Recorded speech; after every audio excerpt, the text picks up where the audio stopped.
Hi, Gene Monterastelli here, the editor of tappingqanda.com. The video that you are about to watch is a conversation that was a part of this year's 24 Hours of Tapping. The 24 Hours of Tapping is a fundraiser for the amazing work that is done by the Peaceful Heart Network. The Peaceful Heart Network has brought tapping to migrants, refugees, prisoners, and the underprivileged in over 30 countries all over the world. As you watch this video, if you learned something, if you were touched by it, if you were inspired by it, the easiest way to say thank you is to support the work of the Peaceful Heart Network. To do that, all you need to do is go to 24hoursoftapping.com/support. And as you look in the description and the first comment down below, you will see a direct link to that. I hope you enjoy this conversation. Is Mitch Gainey. Now, Mitch is an evidence-based EFT trainer and founder of the Become Project. With a background in community work and leadership consulting, Mitch seeks to empower therapists and coaches to become agents of healing and change in the world. He has a keen interest in the intersection of neuroscience and spirituality, and that is part of what we're going to talk about now. And Mitch and I have interesting conversations about all of the science and how that actually blends with religion as well. So welcome, Mitch, to the digital stage. There you are. Hello. How are you? We're just going to have a chat here, everyone. You can just listen to us have a chat. Now, we are going to have a conversation about a fairly big topic here. So religious trauma, institutional trauma, swap either one. Can we start maybe through your work that you've done with clients and obviously that space? What are we talking about here? We've had a couple of conversations in the last few hours, with Craig Weiner and Jules Vandermaat about trauma and sexual trauma. What are we talking about here when we talk about religious or institutional trauma? Yeah. So when we talk about religious trauma, to put it very simply, we're talking about the trauma and the injury that can occur from religious institutions, essentially. It's not to say that all religion or spirituality is bad. There's plenty of research to indicate that heartfelt, well-done religion has a huge amount of benefits to people. And yet there is this emerging conversation and field of research around how fundamentalist religion can at times be quite injuring and devastating to people that are raised in those contexts. Yeah, right. You keep going. I'm going to ask questions, but you keep going because I think you're on a roll. Yeah, I was just going to say, so it's not to say that all religion is bad. It's just that for some people in those contexts, these kind of hyper strict, authoritarian, exclusive religious practices from all around the world can have some damaging effects on the body, on the brain, on emotional development and relational development as well. And do you think that's the case that perhaps because some of that occurs because children are going to, church or services, and the brain is still developing in those very early stages. And perhaps that's just a family kind of, activity that gets done once a week or whatever. But is that why, if you're working with an adult later in life who identifies as having some of this, has it actually come from then, or has it been an adult experience? What are you noticing? Yeah, definitely. I think, to put it in a really kind of normal context of when we go through EFT training or you're working with a client, and say you're working on money beliefs, to take it out of a slightly different context, although the two are related often. And, you can come from good enough family and good enough parenting, and yet there are messages and experiences that we internalize as young children where we make ourselves, our parents, the world mean a certain thing just because, as you said, our brain hasn't developed. And when you have young children potentially growing up in environments where they're being taught that, they are born with this idea of original sin and that they're totally corrupt, or they're kind of threatened with these ideas of eternal hell and damnation and a punishing God, that's definitely going to have an impact on on people's development and sense of self as they get older. So it's quite interesting, even people who might not consider themselves of having a particularly religious upbringing or having overly identified with religion growing up. The mere fact is that our culture has been highly influenced by religion, and those messages creep in some way and can have an impact. And how would one know? So full disclosure, grew up Catholic, Catholicism was just the family, and went to Sunday school, so that's all real for me. Did all the sacraments, blah, blah. Even played the organ at church, people, till I was 25. So, whatever. No longer identify in that way myself with religion. But how would one know if they felt perhaps the impact on them had been a negative one and maybe not a positive one? And that's not to say, just so that anyone listening in, if you've had a positive experience out of that, of course, that's your experience. But how would one know whether or not something would fall into this category? Yeah, well, I think even, to give a little bit of my context, having grown up in a more Protestant tradition and then moving into that evangelical kind of Pentecostal space, I would say my exposure and my experience of religion was, to borrow a phrase, a bit of a mixed blessing.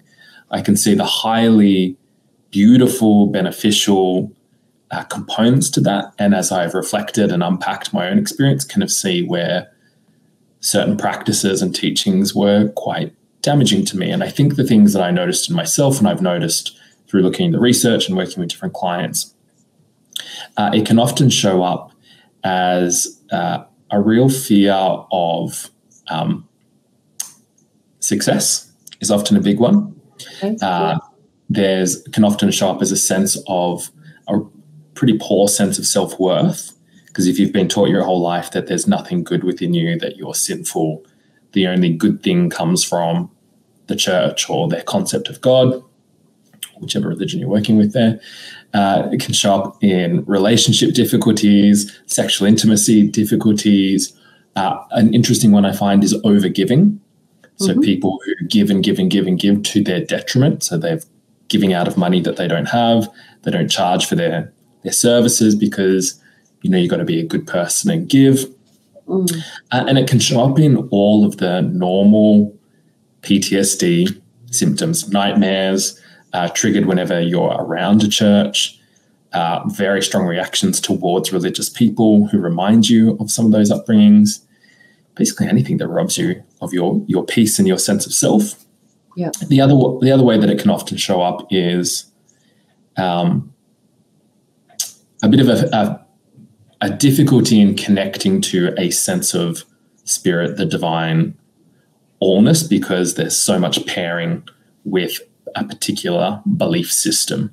And so whilst people might be trying to open and connect in a different way, there's so much fear and resistance about going back there, or seeing it as one and the same. So, yeah.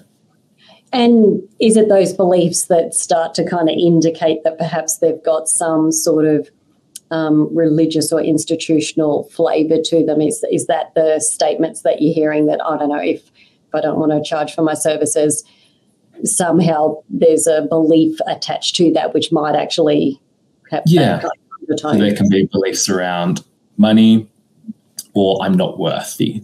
That's often a big one. I'm not worthy of this. Yeah. And so people try and gain worth through being a good person, through their works, or through sacrificial giving is often a big one. Yeah, right. And so where does one start? So if, I don't know, people listening in, and I will sort of mention some of the early food craving trials that we actually ran, so over 12 years ago now, was the first time, and I guess we were a bit naive because we were like, let's see if this helps people lose weight, not really knowing what we were walking into.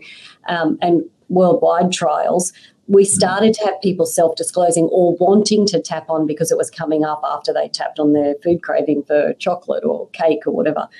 They started to remember memories, if you like, that fall into this category. So it may have been just messages that they were taught in the home or in the church, or certain things that might have happened behaviour-wise or whatever. And it was the first time we actually started to sort of track it and notice that the people in our trial, it was about 50% of people that were carrying, so everyone was overweight because they'd come into the trial to lose weight, but carrying weight almost as a protection, but 50%, there was some of this in the background, and that's what they felt safe enough to disclose, sometimes for the first time in the groups that then obviously got to do tapping on. But it was something we'd not anticipated in the weight food space.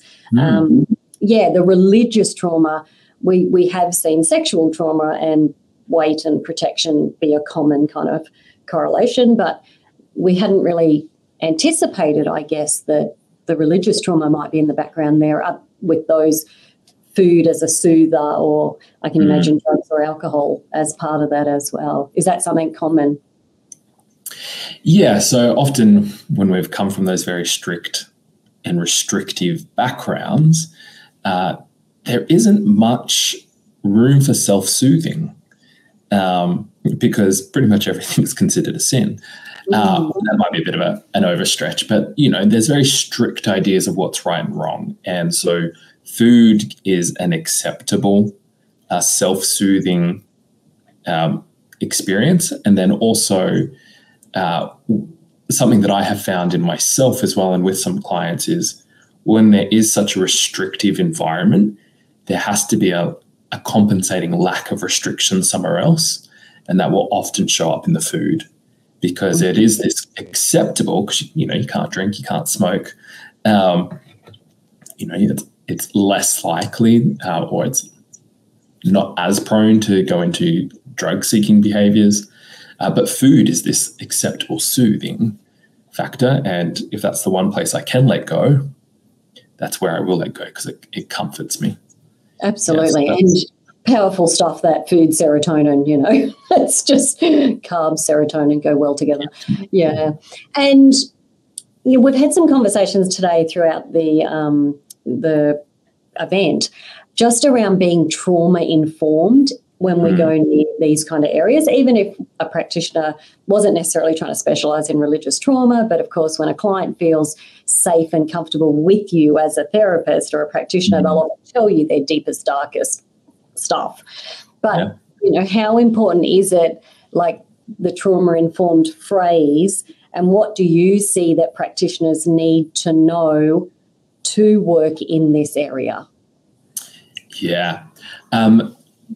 I think particularly working in this area, you really want to go in with zero agenda other than to regulate your client and help them feel safe. I have clients who totally want to rid themselves of any kind of religious or spiritual framework or experience. And it's science. It is what it is. I don't have anything to do with that. And I have other people who, might go the complete opposite and they're wanting to develop spiritually or meditate or experience new kind of religious philosophy. But there's all this fear around opening up to what previously would have been seen as demonic and a pathway to hell. And I have Christian clients who are wanting to develop a healthier attachment to their understanding of God, or to heal from maybe some of the heavier, more restrictive messages to a more life-affirming religious faith. And so you really have to go in with no agenda. And often I'll say that to clients. I'm like, what is your goal? I am here to support that. And also just show curiosity show curiosity, because sometimes the religious world, the spiritual world can be interesting. You might have a client come to you and talk about speaking in tongues or having visions or prophecy or something like that. And when you've come from that background and you've been taught that psychology is bad, potentially EFT is of the devil, and there is a bit of a mistrust of outsiders, that one, it feels odd sharing these kind of experiences with someone who might not have experienced it, because when you start saying it, you're like, oh, this does sound a little bit crazy. So there's a real fear of being misunderstood. And if someone comes in with oh, that's nuts, or telling you what to believe, or telling you what conclusion you should come to, that will often bring up a wall very quickly, and you're less likely to see your client again. So just a real neutrality, I guess, is another word of, hey, we all have different experiences. We all make sense of the world in different ways. As long as you're calm and regulated and moving towards a life-affirming practice and all of those things, then we're good. I want to circle back. You said something really important then, that I think anyone working, even not in the religious trauma space, but with a client that perhaps is quite comfortable in their religious beliefs. You said some people will see EFT as of the devil. And I'm reminded of, and someone can put this in the chat, Sherry Smith Rice, I think that's her name, wrote a book, EFT for Christians, which was a book to help Christians not see EFT as demonic, like you said, or of the devil. And I mean, how do you bridge that if someone does sort of look at this weird tapping thing, it's weird enough, but kind of goes, no, that doesn't fit, I need your help, but I don't know how to make that fit with my belief system. Like, is there a way to easily have that conversation? Yeah, look, I think most people, if they've reached out to you as an EFT practitioner, that there's enough curiosity there to work with. And I think, your biggest ally here is actually your work, Peter, of being able to explain it purely from a body-based process of, hey, what we're working with is the acupressure points, and this is what they do to the amygdala, and this is what calms down. You can also change the setup phrase to include God or Jesus or the Spirit or whoever. And just really check in with that client. How would you like to set this up? If we were to just pick one spot to maybe hold, what would that be like? The other thing I was going to say there was you can invite them to include it with prayer. That's how I introduced it to a number of people, is to say, well, why don't you include it as part of, your reciting of the Lord's Prayer or the Hail Mary, and just notice what it does. And if it feels wrong, if it feels uncomfortable, we will do something else. But you can also build it into this idea of confession. So you know how often people say, I don't want to say the negative thing. I don't want to say the negative thing. There's plenty of scriptures and, there's a long history in the Bible and religion of confession. So you're basically saying, so what we're doing is confessing how we're feeling, or we're confessing our fears and our experience, and we're inviting God's grace in. Through the yeah. There's also an interesting resource that you could look up called Biospiritual Focusing. I would have to look up the names of the two priests that have developed that. It's a form of Gene Gendlin's work, kind of put into a Christian context, which can be another way of kind of integrating this idea of coming into the body, felt sense, plus giving the science for it. Because often the resistance is to the idea of energy, chakras, and meridians. Okay. Yeah. We got plenty of science where we can talk about the primary vascular system. Fantastic. I really like that like embracing where people are at and what they already currently accept and what is comfortable to them, whether that's scripture or parables or prayers that they are saying, and the introduction to even sink further into the positive feeling of when they say their prayers and things like that. I can imagine would be quite a powerful kind of connection there. Yeah. Yeah, that's amazing. Yeah, I know I had one client and, there was quite a lot there. And, one of the things she asked me right at the beginning was, what are you getting? Where are we going with this? What do you want? And I was like, I just want you to feel happy and safe. What's your goal?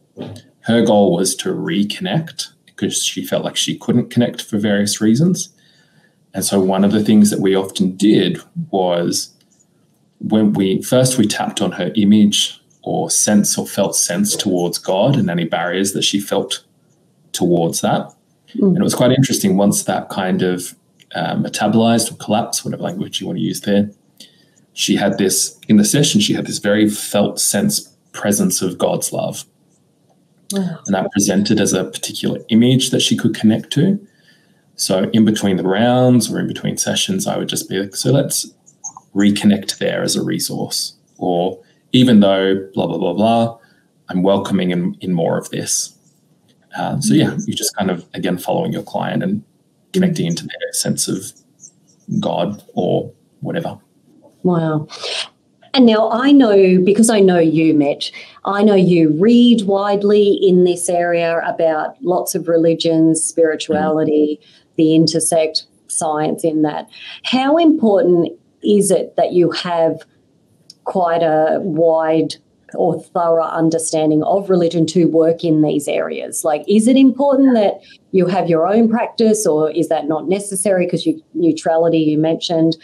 But what do you need to know? Do you need to know? As in some of these, almost these tips that you're giving us now about scripture and prayer, and tells me you know some of this, but is that necessary?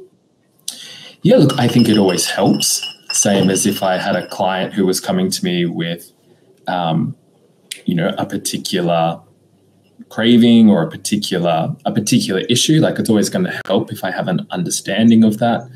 A great example, I know you're doing the trial for this shortly, but, there's a difference between being open and neutral towards someone who has OCD and then actually having an understanding of the ins and outs of OCD. Yeah. But when you're working, I think, in this kind of religious/spiritual space, I think as long as you have an openness and acceptance and a curiosity, because if you don't know, you can always just check in with your client and be like, oh, can you explain that to me? And as long as you're open and curious, I think that is enough. Because the flip side to that is, if you have too much knowledge and too much attachment, then your particular beliefs may get in the way. So say if I'm overly identified with a particular flavor of religion, I might think that success is getting my client over here, whereas really I want to be as open-minded and open-handed as I possibly, and open-hearted as I possibly can be. Now, for me, because it is something that I find particularly interesting, like if I have a client present something, I'm going to nerd out and go and Google afterwards and be like, oh, cool, it's like this. I've worked with clients from Muslim backgrounds, various Christian backgrounds, Hindu, Buddhist backgrounds, and I've worked with people who are in, I guess the New Age kind of space, and it's quite interesting for me seeing the different similarities that pop up for people. But I think, as long as you've got an openness, a neutrality, and a curiosity, then you're good to go. Nice. Yeah.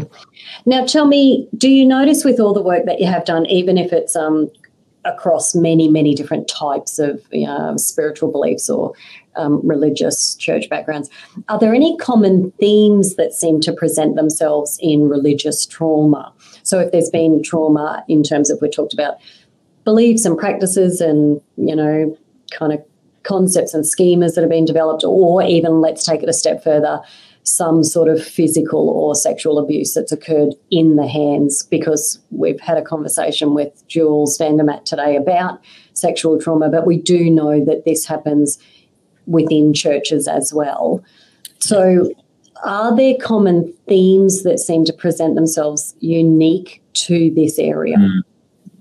Yeah, I think, no conversation around religious trauma or institutional trauma can gloss over the fact that sexual trauma and abuse is very common in these spaces. And, they have a particular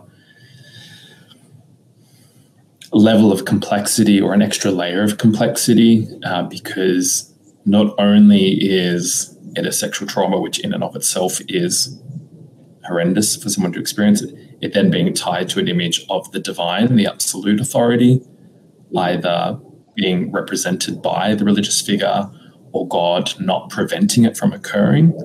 So how do you then trust the world or trust anything when, the ultimate protector didn't step in and protect you. Yeah. There's often a sense of betrayal that comes up quite a lot, in the sense of, I believed this my entire life, or I was told this my entire life, and either it's not true or God didn't come through for me. So there can be often layers of betrayal. The biggest one that I do see, though, is shame. There's a lot of shame that happens in these religious tapping experiences, particularly from high control authoritarian,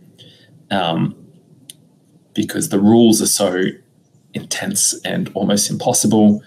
And if you don't follow them, you're ostracized, which we know is highly traumatic for anyone, let alone a young person or a teenager going through puberty and trying to human. So shame is a big one, which looks like the low self-worth, rejection of self, perfectionism. They're often big themes. Not good enough is a big one. Yeah, and it's such a contracted space, isn't it? That shame is like really trying to come in on yourself. And you're right, you hit some really powerful points there about that the person often doing the transgression against you is a human that you hold in that divinity space, because they're the representative. But there's another layer that it's like, it wasn't just my parent that didn't step in and protect me in that moment. My God didn't step in and protect me in that moment. So therefore, there must be something wrong with me that I deserved. Something deeply wrong with me. Yeah, I deserved it is a big one. It was punishment. It was God teaching me a lesson. And, the idea of God teaching us lessons, I've seen some pretty profound shifts and reframes once we have addressed the trauma, the betrayal, the shock, the shame. There can be some very profound realizations or reframes that, again, that is something that I would never offer off my own. Let me reframe that terrible experience for you. Yes. Yeah. And because also, who am I to know the mysteries of all of this stuff? But again, it's interesting once we just do the normal evidence-based EFT clinical approach of, okay, what's here? What are you noticing? Let's bring that down. And once the distress is down, and if the person is opening to something, whether that's just the broader sense of self or something higher or more divine, to use that word, there's a wisdom that can come through to reframe some of those experiences, but obviously something we don't push. No, because often that it unfolds, doesn't it, by itself, once we kind of are lowering distress or processing and working through. I'm imagining, we're talking clinical EFT, gentle techniques here would be kind of a mainstay, wouldn't it? Like these gentle techniques, we're talking about kind of sneaking in or, Yeah, I had a client a while ago where we had to put Jesus in another room. Because the idea of connecting to or being in front of this particular image of Jesus was just too much. And so we politely asked the Lord to go into another in another room. He seemed okay with that, and we did those gentle techniques of what would it be like if you were to see that image. And just going very slow with those things, because particularly if someone's raised in that context, you're dealing with very deeply impressed, interwoven images and messages that are deep in the psyche. So going slow and this is the other important part, but I think is allowing the client to reframe and to have control in the session of, no, I want to stop here, or no, I don't want to go there, is actually so much part of the healing as well, because often in these environments, you're not allowed to say no. You're not allowed to go, well, this is what I think. So really inviting that from the client, well, what do you think? Okay, well, let's sit with that. Does that seem okay? And do you want to go here or here in the session? gives a level of agency and testing out, making choices for yourself that potentially you were robbed of growing up. And it sounds like almost there's some exposure therapy happening here, even if that's with the visualization element that, who I imagine standing in front of me as my kind of, divinity or whatever it might be. Even I'm imagining, is there ever a place where someone would be able to step inside the church and supported, obviously, process, in that, and we use exposure therapy all the time in OCD and phobias and food and all sorts of things. But does that have a place, or is that, I'm guessing way down the line, that would not be a first date kind of tapping session, but I've worked with clients where we imagined standing outside of a church, and often that it is their church that they may have grown up in, or sometimes it's a more generic cathedral or mosque or synagogue or something like that. So just the idea of standing outside of that, how intense is that, 0 to 10, and tapping on that. So if you were to imagine going inside, you're sitting inside, what are you noticing? It might be different images, it might be sermons. Music is often a big one. So is there certain songs that bring up a charge? Okay, well, let's tap on that. And the other thing to say around all of that as well is, religion and scrupulosity, OCD. Tell me what that means. So explain that a bit more. Yeah, so often scrupulosity OCD or religious-based OCD can be these intrusive thoughts around blaspheming God or sinning and having these kind of quite distressing images, which then make you feel like you've offended the divine, and compulsive praying, reading of scriptures, confessing. They can all be signs of trauma and also religious-based OCD. And that's not to say that praying scriptures, any of that stuff is wrong, but the compulsive, I have to, or something bad is going to happen to me, indicates that there's probably some significant trauma and mental health condition going on there that needs extra support.